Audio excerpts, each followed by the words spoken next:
Hello guys, in this video, I will show you how to use different virtual cameras for different scenes in OBS Studio.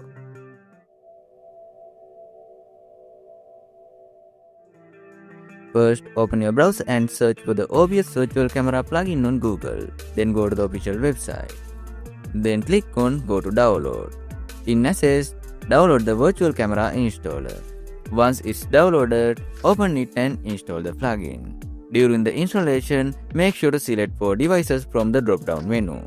After the installation is complete, open OBS Studio.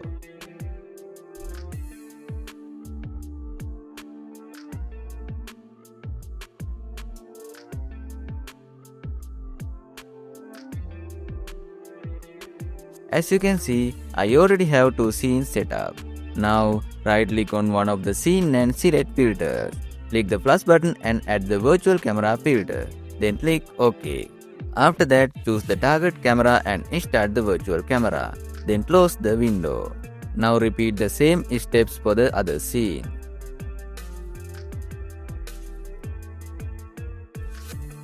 Now I will minimize OBS Studio and open Discord. In Discord, you will see that multiple OBS virtual cameras are available. Now you can switch between them and you will notice the colors change depending on the scene. If a camera appears gray, it means it's not assigned. That's it for this video. Don't forget to like and subscribe for more content. Thanks for watching.